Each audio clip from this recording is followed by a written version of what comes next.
Once upon a time, in a small town nestled in the hills, lived two unlikely friends. Witch Hazel and Count Chompers. Witch Hazel was a black cat with bright green eyes who had a vast knowledge of magic spells.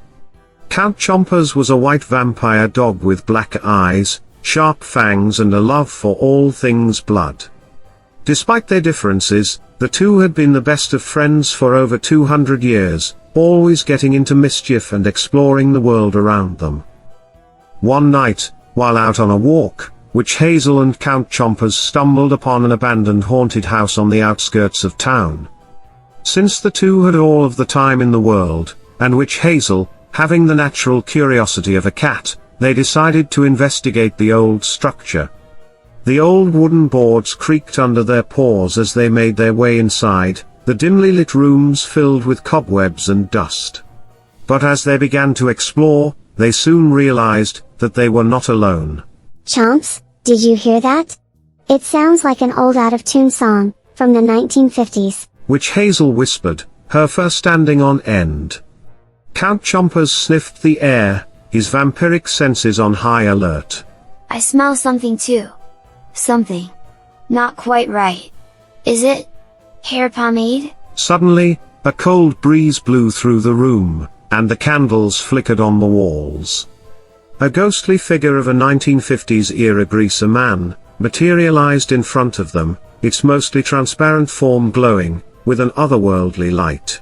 Who has made the mistake of entering my old spooky house? The ghostly voice boomed, echoing throughout the house, as the figure combed its ghostly hair repeatedly.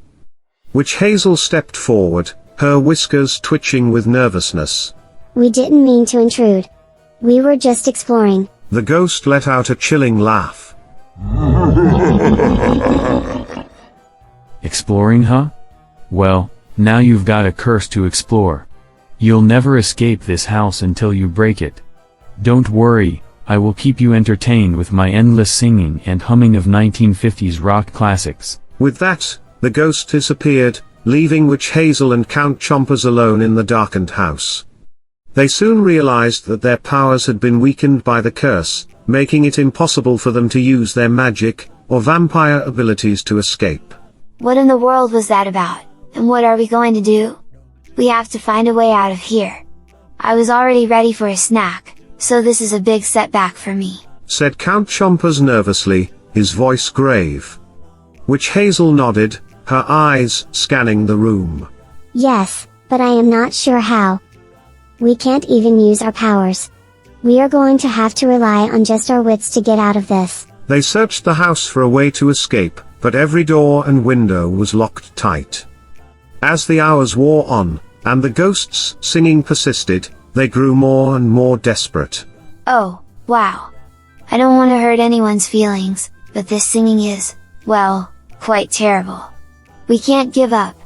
I may never get these awful songs out of my head, as it is. Witch Hazel added, her voice trembling with exhaustion. We have to find a way out of here soon. I don't like any of these songs either. I think that he is under the impression that these are actually good, or maybe he is just a bad dude. Count Chompers nodded, his eyes blazing with determination. We'll break this curse, no matter what it takes. Several hours went by as they continued to search for a way out, their spirits growing more and more hopeless, and also annoyed with the ghost's less than desirable singing voice. But just when they thought they were doomed to be trapped forever, they stumbled upon a hidden room in the basement. Inside the room was an old book, naturally, covered in dust and cobwebs, as this story takes place inside of a scary old haunted house. As they pored over the pages, they realized that it contained the key to breaking the curse. They had to work together, using their unique skills to create a powerful spell that would break the greaser ghost's hold over the house. The pair of friends were very motivated to make quick work of escaping this situation. Witch Hazel and Count Chompers worked tirelessly, gathering ingredients from the haunted house's nonsensically well-stocked pantry of herbs and other dried storage goods. They were able to try many spells until finally, they were sure that they had it right, and were ready to break the curse. With a final burst of energy, they chanted the incantation, in both dog and cat language simultaneously. Suddenly a bright light filled the room and the terrible singing and humming stopped.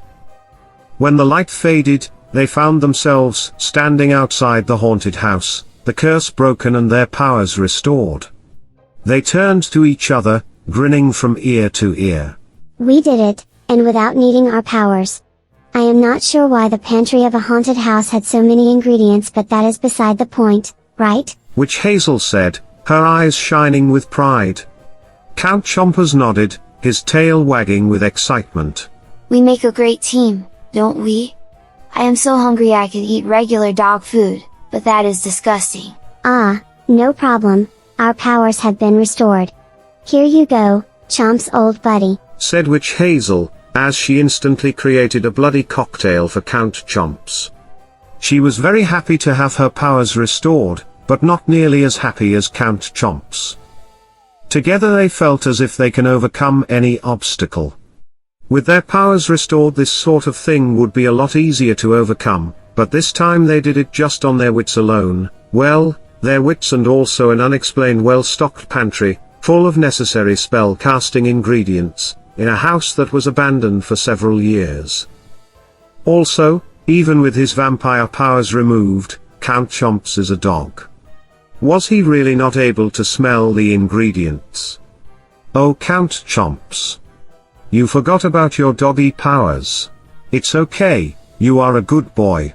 That is all for now, see you next time.